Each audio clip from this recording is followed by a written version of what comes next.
म त फेरि हैन हिजोरै मुद्दिउँ कि भन्ने जस्तो पनि लागिरहेको थियो कतिखेर। फेरि यता माइला हेलो माइला दाइ के छ आराम गरेर राख्नुपर्छ सुट देखाउने पैसा नपाएर फेरि अब गोपालले रोस्ट हान्यो कि एक दिनमै 20-25 लाख त सामान्य हो भ्युज आइहाल्छ हेरि। अहिले 15 लाख 12 लाख हैन 16 लाख कलेज फिस गरे के। अनि हुन्छ त साथीहरू कहिले त्यत्रो कलेज फिस यहाँ जापानमा आउँदैन फेरि त्यो पैसा। जापानमा आउने भनेको 5 लाख 6 लाख किलो। हेलो नमस्ते साथीहरू, आयो सबैजना सन्चै आरामै हुनुहुन्छ होला र म नि सन्चै छु। Welcome back. आज न्यू भ्लग लिएर आएको छु। सम्पूर्ण लास्टसम्म वाचिङ गरिदिनु होला है त। आज चाहिँ म हल्का घुम्ने छु अनि तपाईँहरूलाई चाहिँ टिकटक हैन मेरो चाहिँ युट्युबतिर चाहिँ फोटोहरू भिडियोहरू पुरै भाइरल भएर बनाइरहेको छु। फेक आइडी किन बनाएर लागेको छ, केको लागि बनाइरहेको छ र सम्पूर्ण कुराहरू डिटेल चाहिँ हजुरहरूलाई बताउँछु। ल भिडियो हेर्न लाग्नु भएको छ भने लास्टसम्म हेर्नु होला र गोपाल ओली च्यानलमा नै आउनुहुन्छ सब्स्क्राइब गर्नु होला ओके साथीहरू। अब अहिले भनेको चाहिँ मैले नुहाएर अब मैले आज चाहिँ हाम्रो छुट्टी है साथीहरू, जापानको रातो बिदा त्यही भएर चाहिँ अनि नुहाएँ अनि कपाल चाहिँ तेल नलाएर फुरुरुरु भइरहेछ नि त होइन। अब टक्क बाहिर निस्किँदैछु, टक्क पार्कतिर गएर टक्क भिडियो सिडियो पनि गराउनु छ अनि म कहाँ कहाँ जानेछु सम्पूर्ण कुराहरू देखाउने साथीहरू। अनि हाम्रो होस्टेलकै साथीहरू होइन, होस्टेल चाहिँ यस्तो छ अनि टक्क यहाँदेखि चाहिँ निस्किनु पर्ने हुन्छ। फेरि यतातिर चाहिँ फेरि यस्तो चप्पल लागेको छु क्या साथीहरू होइन। फेरि जुत्ता चाहिँ लाउँथेँ होइन, फेरि जुत्ता फेरि ओहो त्यो जुत्ताको त्यो जुराब होइन मोजै नधोएर होइन डुङ डुङ डुङ गर्न आइरहेको छ। फेरि धुन भन्ने चाहिँ फेरि अल्छी लागिरहेको छ, बरु त्यो सुटकेसबाट झिकेर लाउने हो, धुने चाहिँ होइन है साथीहरू। धुने चाहिँ अब फेरि अब 10 दिन बिदा छ नि त होइन, 10 दिनको त्यो बिदामा चाहिँ धुने हो। त्यही भएर चाहिँ धुन लागिरहेको छ नि, त्यही भएर चप्पल लाउँदैछु। फेरि बाहिर चाहिँ सन फेरि के चिसो हो, चिसो चाहिँ वा कति चिसो छ। अनि सानो छ क्या कोलिया पनि साथीहरू। म फर्स्ट दिन आउँदाखेरि होइन म तपाईँहरूलाई देखाउँछु है। म फर्स्ट दिन जापान आउँदाखेरि म चाहिँ होइन मलाई चाहिँ एउटा ट्याक्सी दाइले चाहिँ यहाँबाट 2टा सुटकेससँग चाहिँ यहाँ उकाल्नु भयो होइन, सरर पाल्नु भयो, यहाँ आएँ। अनि भित्र चाहिँ 2-3 दिन दाइ हुनुहुन्थ्यो होइन। म यति बसेको 2 घन्टासम्म बसेको छु, भित्रबाट लक चाहिँ लागेको छ होइन अटोमेटिक। फेरि अब के भएको कसो भएको न भाषा आउँछ। फर्स्ट दिन त यस्तो भएको कि खुल्दै नखुल्ने क्या त्यो होइन, भित्रदेखि खोल्नु भन्छु होइन। फेरि मोबाइल पनि स्विच अफ भएको छ। मैले चाहिँ नेपालमै फोन गरेर म थर्काउँछु के भयो यस्तो 2 घन्टा भइसक्यो आत्तिसकेँ होइन। फेरि उता यहीबाट फेरि पिसाब नगरेर आइरहेको थियो क्या, फेरि पिसाब होइन मुद आएको आइक्यो फेरि होइन। कहाँ मुद्ने फेरि म त फेरि होइन हिजोरै मुद्दिउँ कि भन्ने जस्तो पनि लागिरहेको थियो कतिखेर। फेरि त्यही हो साथीहरू। अब जापानको फेरि के होला कसो होला डर होइन। आज भोलि जस्तो भए त मुद्दिउँ कि भन्ने जस्तो पनि लाग्थ्यो क्या होइन। दिमाग खराब यार, कम त टेन्सन हुन्छ त होइन। अर्काको देशमा फर्स्ट दिन आएको छ, त्यो पनि 2-3 घन्टा बाहिर बस्नु पर्दाखेरि भित्रदेखि भनेको छु हो यहाँदेखि हेर्थेँ मैले यहाँदेखि यस्तै गर्ने हेर्थेँ होइन, यस्तै गर्ने हेर्थेँ। ओ खोल्नु न छिटो छिटो खोल्नु भन्नु न भन्दै फेरि के गर्ने उनीहरू वा यसो बोलेको फेरि सुन्दै नसुन्ने होइन, हरेक कुराहरू त्यो सुनिँदै नसुन्ने। अनि बल्ल तल्ल 2-3 घन्टापछि हो म त मर्न लागेँ भनेर होइन यति कराएँ। अनि फेरि पछि चाहिँ यहाँ जापानिज एउटा चाहिँ भेट्यो भन्ने आएछ। अनि उसले चाहिँ पछाडि कसो तसो गरेर चाहिँ खोल्यो। अनि त्यहाँदेखि चाहिँ मेरो जापान लाइफ स्टार्ट भयो। अनि त्यहाँ बसेँ एउटा कोठामा सानसानो चाहिँ कोठा थियो, कोठा पनि धेरै थिएन, नेपाली हाम्रो टोयलेट जत्रो हुन्छ त्यत्रै कोठा थियो। बसेँ तर पनि जापानमा म्यानेज गर्नुपर्छ। अनि त्यहाँभन्दा पछि चाहिँ साथीहरू यहाँदेखि आएको। अब त्यही कुरा भन्न खोजेको हजुरहरूलाई। अब म चाहिँ अहिले जाँदैछु फेरि हो र 2 दिन पछाडि फेरि के भयो भने चाहिँ साथीहरू म चाहिँ होइन एक्लै चाहिँ गएँ होइन एकीबाट अर्को ठाउँमा जाने भनेको साथीहरू। फर्स्टमा चाहिँ कता हो हराएर होइन दिमाग खराब के। फेरि त्यो पैसा होइन चाहिँ कस्तो हुन्छ भने जापानमा त्यो टेकी भन्ने हुन्छ क्या, त्यो भरेपछि पैसा भरेपछि 1 महिनासम्म हुने रहेछ। अनि त्यो नभरेर होइन यता उता गइदिएको लोकेसन हेर्न पनि अब खासै आएन यतातिरको कहाँ हो होइन। अब त्यस्तै त हो होइन। फर्स्ट सेकेन्ड दिनमा चाहिँ दुःख पाइयो धेरै। अनि यतातिर पनि टक्क होइन थुक आउँछ साथीहरू। नेपालमा हो यताउता थुकिन्थ्यो होला, तर के गर्ने भने त ओहो चिल्लो बाटो हुन्छ नाथुक गरेको फेरि मेरो साथीले ओहो ल होइन कन्ट्रोल गर्यो साथीहरू। के गर्ने अब पिसाब आयो भने अब एकीसम्म पुग्नै पर्ने, थुक आयो भने पनि अब एकीसम्म पुग्नै पर्ने। त्यहाँ चाहिँ फेरि टोयलेट सबै व्यवस्था हुन्छ। फेरि होइन एउटा कुरा चाहिँ पानी चाहिँ किनेर खानुपर्छ। जापानमा हेर्नुहोस् होइन पानी पर्छ त पाइन्छ, तर पानी चाहिँ किनेर खानुपर्छ। तर मुद्न हग्न सबै पाइन्छ है एकीमा है, त्यो लागि चाहिँ कुनै पनि ऊ छैन। अनि नेपालबाट आउँदाखेरि चाहिँ के भयो भने चाहिँ मैले चाहिँ कुनै भाँडाकुँडीहरू ल्याइनँ के। यतातिर पाइन्छ भन्ने जस्तो कुरा पनि सुन्यो, यताउता गऱ्यो पाइजाला भनेको। अनि फर्स्ट दिनमा आउँदाखेरि एउटा चाहिँ नेपालदेखि चाउचाउ ल्याएको थियो, तातो पानीमा हालेर चाउचाउ हालेर खाएको जगमा साँच्ची हो साथीहरू। अनि त्योमा चाहिँ मैले भाँडा ल्याएको भए चाहिँ यहाँ पकाउने चिज यताउता सबै चाहिँ हुने रहेछ, अरू प्रयोग गर्ने चिज होइन चुलो तर त्यो भाँडाहरू ल्याइएन। त्यही दिन चाहिँ त्यो चाउचाउ उमालेर खाइयो। अनि सेकेन्ड दिन चाहिँ हाम्रो 2-3 जना चाहिँ दाइहरू हुनुहुन्थ्यो, उहाँसँग चाहिँ भात खाइयो। अनि थर्ड दिन पनि त्यो चाउचाउ खाइयो, यस्तो चाउचाउ भात होइन। त्यसरी नै बिस्तारै सबै कुराहरू म्यानेज गर्दै चाहिँ अहिले चलेको साथीहरू। एकै दिनमा चाहिँ सबै कुराहरू जुटाउन सकिँदैन र साथीहरू। ओहो म कहाँ आएँ? ओहो हेर्नु त साथीहरू, कहाँ हिँड्दा हेर्नु गफ गर्दा गर्दा कता कता आइपुगेको छु। तर कहाँ हो यो त मलाई पनि थाहा छैन साथीहरू। यो कहाँ हो? यो कहाँको दरबारहरू जस्तो छ, ठुल्ठुलो घरहरू छ, तर चाहिँ चिन्न सकेको छैन। काम कुरो कतातिर कुम्लो बोकी एकातिर भन्थे, त्यस्तै भयो क्या। भिडियो चाहिँ गराइयो तर चाहिँ यत्रो जाम भएर यत्रो फोटो देखाइछ क्या। अहिलेसम्म भिडियो गराएको कुनै काम कुरो भएन। अनि आज चाहिँ फ्रेस तरिकाले घुम्दै आएको छु। ओहो माई गड, टोपी नै खस्छ त विदेशमा त। ओहो यसरी हेर्दाखेरि टोपी खस्छ भन्थे, हो रहेछ साथीहरू यार यहाँको बिल्डिङ हेर्दाखेरि। तर म सोध्थेँ कि कसरी चाहिँ यो पक्का भएको भन्ने सोध्थेँ। यो चाहिँ खासमा यसरी भूकम्पले नलानुको कारण तपाईँहरूलाई म एकछिन बाद देखाउँछु यो कसरी बन्छ। हेर्नुहोस् त फलाम, यो फलाम छ नि, पुरै फलाम हो क्या। फलामले घर बन्छ यहाँ त। उहाँको नेपालको जस्तो त्यो कच्चा इँटा माटो साटो परि हुँदैन, तलदेखि माथिसम्म फलामैले हुन्छ। त्यसरी हुन्छ। अनि हुन्छ यहाँ रुखको वरिपरि पनि लाइट के। ओहो नेपालमा भएको भए त साथीहरूले यस्तो लाइट साइट त उठाएर कहाँ लग्थ्यो होला। तर अनुशासनमा चाहिँ हो कि साथीहरू जापान। होइन यत्तिकै जान्छु भनेर भाइले निस्केको त ठ्याम्मै होइन, मेन रोडमा आएछ त। ओहो फेरि यता माइला, हेलो माइला दाइ के छ? आराम गरेर राख्नुपर्छ, सुट देखाउने पैसा नपाएर फेरि यहाँ दिवाली कि फुलजडी आराम गरेर राख्नु। अहिले म त उतादेखि लाइभमा हेरेको माइनलाई कता गएछन् भनेको त त्यहाँ आएर पो बसिरहेको रहेछ नि त माइनलाई। त्यो माइनलाई पनि मैले पनि हानिदिएको थिएँ हिजो, सुट देखाउने पैसा 2-4 चाहिँ हानिदिएको थिएँ। ओहो गोपाल ओली ल ल ल थ्याङ्क यू सो मच भनेर बड्डाले फलो ब्याग दिइहाल्यो हेर त। फलो गरेको बड्डा पनि कुम्ता स्वार्थी छन् न, जबसम्म गिफ्ट हानेन तबसम्म फलो ब्यागै दिँदैनन्। जब मैले एउटा गिफ्ट हाने तब फलो ब्याग दिएँ। बड्डा एक्लै होइन, सबै टिकटकर चाहिँ यस्तै छन्, जबसम्म गिफ्ट हानेन तबसम्म फलो ब्याग दिँदैन। म चाहिँ दिन्छु है साथीहरू, तपाईँले फलो गर्नुभयो भने म दिन्छु। ओके। ओहो म त हराएर कता आइछु कहाँ आइछु भनेको साथीहरू। ओहो म त आज सम्झना आयो यार साथीहरू। जो यो पसल छ नि पारीको, त्यो पसलमा आउने बित्तिकै एउटा सम्झना आयो साथीहरू है। पसलमा एउटा सम्झना आयो, त्यो सम्झना के हो म अहिले भन्दिनँ, मेरो विचार गर्न चाहन्न। ओहो गोपालले फेरि यस्तो भयो गरे उस्तो भयो गरे। गोपालले फेरि एउटा जापानमा गएर त्यो राम्रो चिज राख्न सकेन, आफ्नो चिज चाहिँ राम्रोसँग ध्यान गरेर राख्न सकेन। उसैको गल्ती हो भन्नु होला, फेरि मसैको गल्ती ठमेर होला, मसैलाई गाल गर्नु होला। त्यो मैले कुरा गर्दैन ल। त्यो साथीहरू अहिले चाहिँ म टक्क आफ्नै तरिकाले हिँडिरहेको छु र कहाँ हिँडिरहेको छु त्यो पनि थाहा छैन गाइस।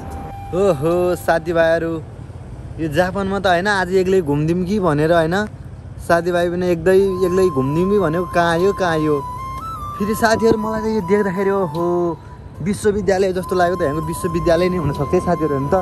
ओहो गेटै कस्तो छ, विश्वविद्यालय हुनसक्छ गाइजहरू होइन। यहाँको पनि अब जापानको पनि होला नि त होइन, आफ्नै ठुलो भवनहरू विद्यालयहरू होला सायद, त्यही हुनसक्छ। तर यहाँको क्लास भन्ने चाहिँ कतिखेर हुन्छ, सानो बच्ची चाहिँ देखिन्न, तर ठुला त कतिखेर देखिन्छ 8 बजीतिर। अब होइन हाम्रो पनि 8 बजी देखियो क्लास चाहिँ, अब कतिखेर देखिन्छ। तर साथीहरू सधैँ साथीभाइको साथमा हुनुपर्छ, साथीभाइसँग घुम्नुपर्छ भन्ने केही छैन नि त होइन। कतिखेर त आफ्नै पाराले यस्तै होइन, यस्तै हो। अब जन्मिने एक्लै हो, मर्ने एक्लै हो होइन, सधैँभरि अर्काको साथ भर गरेर हुँदैन नि त होइन। अब होइन लास्टमा जाने एक्लै हो, सधैँ साथ दिन्छ भन्ने पनि छैन नि त होइन। आफ्नै चिल पालामा हिँडिदिने हो। अनि टक्क ओहो विद्यार्थी आइरहेका छन्, अनि टक्क त्यही हो। फेरि यहाँको फेरि यस्तो हेरेर आएको छ के हो। तर त्यस्तो नेगेटिभ चाहिँ सोध्दैन है केटीहरूलाई म त्यस्तो नेगेटिभले सोध्दैन। आफ्नै बहिनी दाइ दिदी सोध्छु सानो है। ओके यहाँसम्म त साथीहरू म एक्लै आएँ होइन, यताउता नहेरेर टक्क छिरिहालेँ कहाँदेखि। अब यहाँदेखि कता जाने, यता जाने उता जाने, कता जाने थाहा छैन। तर पनि होइन टक्क तर आइरहेको छु, तर भेटाउने छु आफैले होइन। त्यही हो साथीहरू। अनि साथीहरू त्यो म चाहिँ अहिले टिकटकको विषयमा बोल्न चाहेँ होइन। मैले होइन अब गोपालले रोस्ट हान्यो कि एक दिनमै 20-25 लाख त सामान्य हो, भ्युज आइहाल्छ, हेरिहाल्छन् होइन। हेर्ने पनि किन हेर्छन् थाहा छैन, तर त्यस्तो नपत्ने मान्छेले चाहिँ भिडियो नहेरिदिएपछि पनि वाचिङ नगरिदियो भने पनि राम्रै हुने थियो होइन। 2-4 जनाले वाचिङ गर्नुपर्छ भन्ने छैन। तर पनि त्यो वाचिङ गरेर ओहो फेरि गोपालको फेरि दुश्मन त फेरि हेरेको हाम्रो दुर्गेश थापा दाइले त्यतिकै गीत त गाउनै भएको होइन के, खासमा त्यही तरिकाले गाउनु भएको हो। हेरेको गोपालले के जापानको तलब देखाइदियो, के भिडियो गराएकै भाइरल भयो ओहो। तर कुनै पनि चाहिँ गाली गर्दैन केही गर्दैन। अब चुप लागेर बस्छु, जे गर्न मन लाग्छ गर है त। जिन्दगीमा एउटा रिजेक्सन एटिट्युड त्यो धेरै कुराहरू मैले फेस गरेर आएको होइन। एउटा जिन्दगी बुझेको मान्छे हो होइन। 15-16 वर्षकै उमेरमा पनि नेपालको धेरै ठाउँहरू गइयो होइन, घुमियो। राम्रो काम गऱ्यो होला, नराम्रो काम गऱ्यो होला, तर पनि नराम्रो काम चाहिँ मैले अहिलेसम्म एक पैसा पनि कसैको खाएको छैन है साथीहरू अझ होइन। मेरो चाहिँ अरूले खाएको होला, तर चाहिँ म मानेर चाहिँ त्यो बरु भो चाहिँदैन भन्ने मान्छे, तर चाहिँ एक पैसा पनि खाएको छैन। नराम्रो काम आफूले कहिले पनि गर्ने छैन। तर 1-2वटा त्यो फेक आइडियाहरूले मलाई नराम्रो भन्दैमा, नराम्रो गर्दैमा म डराउने, म टिकटकबाट पछि हट्ने, मैले टिकटकै नबनाउने होइन त साथीहरू होइन। मैले के त्यो मान्छेले भिडियोहरू हाल्यो भनेर कि मैले अब टिकटकै छोडिदिउँ साथीहरू, टिकटकै नबनाउँ होइन। मेरो पनि अधिकार हो नि त होइन टिकटक गराउन पाउने। टिकटक चाहिँ अब त्यो जो तिनीहरूको फेकको लागि होइन, जो अर्काको नाम बेचेर अर्काको त्यो आइडी लिएर पैसा कमाइरहेको छन्, पैसा खाइरहेको छन् भने होइन। अब तिनीहरूको लागि मैले टिकटक बनाउनु छोड्नु भएन। तर टिकटक चाहिँ म निरन्तर बनाउँछु साथीहरू। त्यो 2-4वटा मान्छेले भिडियो कुदाउँदैमा, नराम्रो भन्दैमा केही हुनेवाला छैन होइन। जति सक्दो गोपाल अगाडि बढ्दैछ र अगाडि बढ्ने छाड्ने छ र होइन। कोही पनि सपोर्ट नभए पनि एक्लै बढ्छ होइन। अहिले चाहिँ दुःख पर्दाखेरि चाहिँ कोही पनि सपोर्टमा हुँदैन क्या, कोहीले पनि साथ दिँदैन साथीहरू होइन। मलाई चाहिँ अहिलेसम्म साथीहरूले डोन्ट वरी पिड नगर होइन, केही पनि हुँदैन, हरेक कुराहरू हाल्न दे भन्ने त्यस्तो मान्छे अहिलेसम्म एउटा पनि भेटिनँ क्या साथ सपोर्ट दिने होइन। कोही पनि छैन। तर म एक्लै लडिरहेको छु जिन्दगी। कुनै दिन एक्लै आएको हो नि त होइन, एक्लै जाने हो, केही छैन। डोन्ट वरी साथीहरू, त्यही हो। अनि जापान पनि तपाईँहरू आउँदै हुनुहुन्छ भने सर चिसो खाना आउनुहोस् होइन, चिसो पनि भइहाल्छ। फेरि अहिले त फेरि कति 13,000 आउँदैछन् जापानमा। फेरि जापानले फेरि काम लगाइहाल्छ। यहाँ मात्र भन्ने कति खोल्छ। नेपाल आएपछि काम चाहिँ लगाइहाल्छ। तर चाहिँ भन्छन् कि साथीहरूले होइन, नेपालबाट के भन्छन् भने चाहिँ काम लाउँदैन, जापानमा काम पाइँदैन भन्छन् त होइन साथीहरूले। काम नपाइने भएपछि साथीहरू त्यत्रो 13,000 विद्यार्थीले जापानमा आएर के गर्ने हो त भन्नु त। कम त हो 13,000 भनेको। होम्बो हामीभन्दा अगाडि आउनलाई पनि त्यही काम पाउँदैन, त्योभन्दा अगाडि आउनलाई पनि काम पाउँदैन, तर अहिले आउनेलाई पनि काम पाउँदैन गरे। अनि त्यो 13,000 पचाउँछ त जापानले यार। अनि काम नआउँछ, त्यो काम नपाएको साथीहरू। तर साथीहरू म के भन्छु भने चाहिँ नेपालमा जति पनि भन्नुहुन्छ जापान नेपालको ठिकै छ, जापानमा स्ट्रगल छ हो। 4 वर्षसम्म पैसा कमाउँदैन, पढ्ने खाने एक्लै हुन्छ। तर त्यो 4 वर्षको भन्दा पछाडिको लाइफ सोध्नुहोस् त। अनि त्यति बेलाको लाइफ अरे यार दुःख सङ्घर्ष। नेपालमा पनि 1देखि 12सम्म 20सम्म पढ्नुपर्छ यार, पढ्नु पर्दैन जाहिर खानालाई।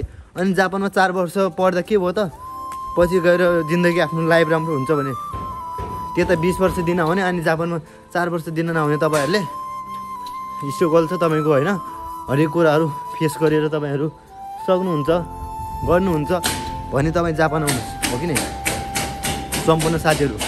र म धैर्य त गर्न सक्दैन कुनै पनि जिन्दगीमा चाहिँ।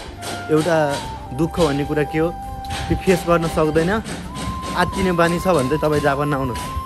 कहिले भोकै रहनु पर्ला, कहिले हरेक कुराहरू परिवारको टर्चर होला, दिन काटेर आउँदै हुनुहुन्छ भने त्यो कुराहरू पनि एउटा फेस गर्नुपर्छ। अरे 5-7 लाग्छ साथीहरू मेरो चाहिँ होइन। जापान नआउनु भन्दा पनि अगाडि थियो, जो मैले चाहिँ पढेर यत्तिकै होइन फालेको पैसा हो। त्यही 5-7 लाखमा पनि मैले चाहिँ 15-20 लाख रुपियाँ काटेर मैले चाहिँ होइन 20-25 लाख रुपियाँ त्यो एउटा ऋण चाहिँ त्यो आफूमाथि चाहिँ जिम्मेवारी भन्छ नि त होइन, एउटा त्यो जिम्मेवारी राखेर म जापान आएको मान्छे साथीहरू। तर अहिलेसम्म त्यो डराउने होइन, कुनै पनि केही छैन, डराएको छैन, चिन्ता लाग्दैन। मैले किन चिन्ता लाग्ने साथीहरू होइन। अरूको 1 पैसा नखानु पऱ्यो होइन, अरूलाई चाहिँ नराम्रो नभन्नु पऱ्यो। जसो एक दिन ऋण तिरिनै छ, अनि डराउने किन, चिन्ता लिने किन। डरायो भने त साथीहरू मान्छे चाहिँ होइन सिधै डिप्रेसनमा जान्छ कि। डिप्रेसनमा जाने किन त होइन, आत्तिनु हुँदैन, सब एक दिन ठिक भइहाल्छ। तर चाहिँ मैले पुरा गर्दै कता आइसकेको छु। अनि जापानको चाहिँ यस्तै हो लाइफ। रातो बिदामा चाहिँ बिदा हुन्छ, फेरि यस्तो 6 महिना बिदा, 6 महिना चाहिँ स्कुल जानुपर्छ, गएको जानुपर्छ भन्छन् जापानमा। त्यो चाहिँ राइट हो, बिदा चाहिँ हुन्छ, यहाँ बिदा पनि हुन्छ। यासमीमा काम पनि गर्न पाइयो होइन। 2-3वटा काम हान्यो भने चाहिँ मजाले मेहनत गर्ने, गामबाते गर्ने मान्छेले चाहिँ कमाउँछ, ऋण पनि छिटै तिर्छ होइन। अब जापान आएर पनि यस्तो हल्लिने, कामै नगर्ने त्यस्तो भयो भने चाहिँ अलिक गाह्रै हुन्छ होइन।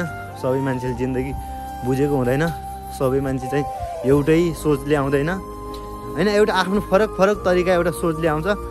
जापान पनि त्यही हो। म त यति भन्छु कि तपाईँको हिसाबमा चाहिँ जापान चाहिँ एकदम एउटा दुःख गरिब कन्डिसन आउँदै हुनुहुन्छ भने फेस गर्न सक्नुहुन्छ भने एकदम राम्रो छ होइन। फेरि यस्तो जापान आउँदै हुनुहुन्छ भने चाहिँ एउटा कन्सल्टेन्सिपको पनि एउटा पैसा खाने नखाने हरेक कुराहरू हात्नुपर्छ। कोही साथीहरू 10 लाखमा आउनुहुन्छ भने कोही 12 लाखमा आउनुहुन्छ, कोही साथीहरू कतिमा आउनुहुन्छ थाहा छ 20 लाख रुपियाँ लाग्छ है। स्वयं म पनि 20 लाख 18-20 लाखमा आएको नि त होइन। जब यहाँ जापान आउँछ तब थाहा हुन्छ क्या जापानलाई खासमा कलेज फिस कति हुन्छ थाहा छ? 5 लाख 6 लाख 6 लाख 7 लाख 7 लाख भन्दा कुनै हुँदैन, 7 लाख 8 लाख 7 लाख भन्दा मैले पनि 7 लाख कति हालेको, तर पनि त्योभन्दा पनि बढी हुन्छ। तर नेपालमा होइन अहिले 15 लाख 12 लाख होइन 16 लाख कलेज फिस गरेँ कि। अनि हुन्छ त साथीहरू कहिले त्यत्रो कलेज फिस यहाँ जापानमा आउँदैन। फेरि त्यो पैसा जापानमा आउने भनेको 5 लाख 6 लाख किलो, अरू पैसा कहाँ जान्छ? अनि होस्टेल फिस जातिहरू हामीले 2 लाख 80 होस्टेल फिस हालेको, जापानमा कति 80,000 हो कि 1 लाख आएको छ अरे। अनि खै 1 लाख 80,000 खै कहाँ गयो? हरायो बिचमा बाटोमा। अब मैले भन्नु केही पर्दैन होला, थाहा पाइसक्नुभयो होला। जति सक्दो आउँदै बित्तिकै चाहिँ कोठा लाग्न पाए चाहिँ यहाँ कलेजको होस्टेल हुन्न क्या, अटोमेटिक यहाँ दलालहरूले चाहिँ होस्टेल लगेको हुन्छन्। अनि यहाँ यसो गरेर अनि नेपालदेखि चाहिँ ठगेरै पठाउँछन् भनौँ होइन। खै बरु कोठामै बस्न बेस हुन्छ नि त होइन। त्यसको लागि जति सक्दो आफूले एउटा कोठा लिन सक्यो भने चाहिँ एकदम राम्रो हुन्छ गाइस। त्यसको लागि साथीभाइहरू अहिले चाहिँ म घुम्दै रिङ्दै अहिले हाम्रो हेर्नुहोस् है होस्टेल चाहिँ हो। अनि होस्टेलमा पनि आइसकेको छु। अनि thank you so much this video watching. कस्तो लाग्यो होइन? म चाहिँ अब यहाँदेखि भित्र शरीर पारेर होइन फेरि घुमेर आइसकेँ साथीहरू। यस्तो चिसो धेरै बस्न मन लागेन मलाई, यताउता होइन जान मन लागेन। त्यही हो टक्क लगाएर यो जुत्ता गर्न आयो के हो।